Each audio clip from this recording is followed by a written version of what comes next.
भक्तजनों, आज हम बात करेंगे पैंडेमिक और उससे जुड़े इतिहास के बारे में। कोई भी ऐसी बीमारी जो दुनिया के एक कोने से शुरू होके पूरी दुनिया में फैल जाती है, उसे ही पैंडेमिक या महामारी कहा जाता है। आज इंसानों ने इतनी तरक्की कर ली है कि रेल और हवाई यात्रा के माध्यम से इंसानों और बीमारियों का एक कोने से दूसरे कोने में पहुंचना पलक झपकने जितना आसान हो गया है। आज हम बात करेंगे ऐसी ही कुछ महामारियों की जिन्होंने समय समय पर इस धरती पर इंसानों की वाट लगाई है। साल 1347 यूरोप के खुशगवार मौसम में एक महामारी ने दस्तक दी। काले समंदर यानी ब्लैक सी का सफर तय करते हुए कुछ समुद्री जहाज सिसिली बंदरगाह पहुंचे। जहाज तो पहुंचे, पर उनमें लाशों और बीमार व्यक्तियों के अलावा कुछ नहीं था। और जहाज पर जो लोग बच गए थे वो किसी अनजान बीमारी से ग्रस्त थे। धीरे धीरे यह बीमारी पूरे यूरोप में फैल गई थी। इस बीमारी को नाम दिया गया द ब्लैक डेथ। माना जाता है यह बीमारी चूहों के जरिए फैल रही थी। आपको यह जान के हैरानी नहीं होगी कि यह बीमारी चीन से शुरू हुई और धीरे धीरे पूरी दुनिया में फैल गई। कुछ सालों में ही इस बीमारी से पूरी दुनिया में 25 मिलियन लोग मर चुके थे। अगली बीमारी जिसकी हम बात करेंगे वो है स्पेनिश फ्लू।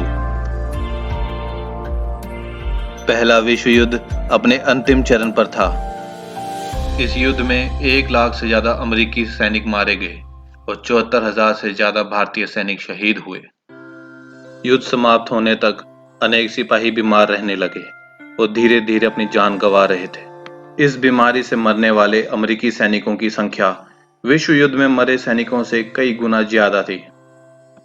जिस तरह यह बीमारी पूरी दुनिया में फैल रही थी, डॉक्टर्स और नर्सेस की संख्या कम पड़ने लगी, क्योंकि अधिकतर डॉक्टर नर्स विश्व युद्ध में अपनी सेवा प्रदान कर रहे थे। यह बीमारी इतनी खतरनाक थी कि सुबह जो लोग तंदुरुस्त थे, शाम होते होते उनकी मृत्यु हो रही थी। जहां तक नजर जाती वहां बीमार लोगों और लाशों के सिवा कुछ नहीं था।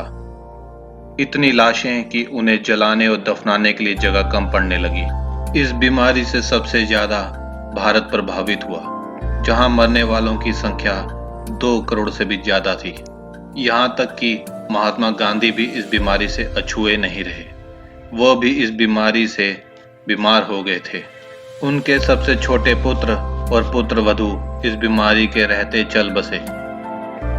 कई कारणों से इस बीमारी को स्पेनिश फ्लू नाम दिया गया, जिसमें से एक महत्वपूर्ण कारण यह था कि स्पेन के राजा अल्फांसो द 13 भी इस बीमारी से बच ना सके और उनकी मृत्यु हो गई।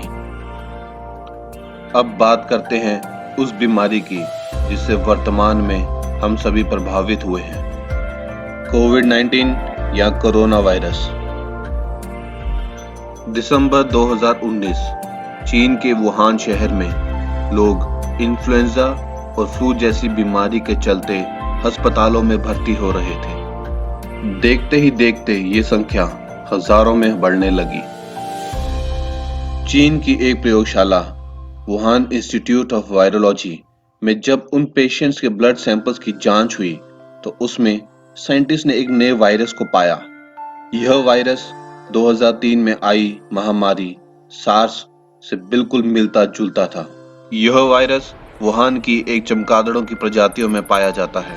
अमेरिका के कई वैज्ञानिकों ने यहाँ तक दावा किया कि यह virus Wuhan institute of virology में बनाया गया है, जहाँ वो अक्सर ऐसी बीमारियों पर रिसर्च करते हैं। कई दावों की माने तो यह वायरस वुहान के वेट मार्केट से फैला है, जहां अलग अलग प्रकार के जीवों का व्यापार होता है। ऐसे ऐसे जीव जिनकी आप ना कल्पना कर सकते हैं, ना जिनके बारे में आप सोच सकते हैं। जैसे जैसे यह वायरस बाकी शहरों और देशों में फैलने लगा, बीमार होने वालों की संख्या बढ़ने लगी। अभी तक 6 करोड़ से अधिक लोग पूरी दुनिया में इससे बीमार हो चुके हैं। केवल भारत में ही 1 करोड़ से अधिक लोग इस बीमारी की चपेट में आ चुके हैं और दुनिया भर में 1.5 करोड़ से भी अधिक लोगों ने इस बीमारी से अपनी जान गंवाई है। कोविड की वजह से कई देशों में लॉकडाउन लगाए गए, जिससे रेल और हवाई यातायात कई महीनों तक बंद रहे। इस बीमारी ने दुनिया भर की अर्थव्यवस्था को बुरी तरह प्रभावित किया, यहाँ तक कि भारत की जीडीपी -23% तक पहुंच गई। दुनिया भर में लगे लॉकडाउन की वजह से न जाने कितने व्यवसाय, दफ्तर और कारखाने महीनों तक बंद रहे। कामकाज बंद रहने की वजह से कई लोगों की नौकरियां चली गई। केवल भारत में ही 41 लाख युवाओं ने अपनी नौकरियों से हाथ गंवाया। इस बीमारी से अपने आप को सुरक्षित रखने के लिए सोशल डिस्टेंसिंग का पालन करें, नियमित रूप से अपने हाथ साफ करें और हमेशा मास्क पहनें।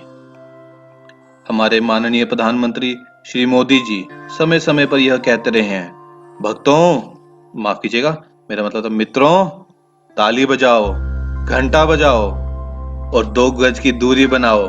इसी से कोरोना भागेगा और देश बचेगा। आपने ताली भी बजाई, थाली भी बजाई, घंटा भी बजाया, पर 2 गज की दूरी नहीं अपनाई।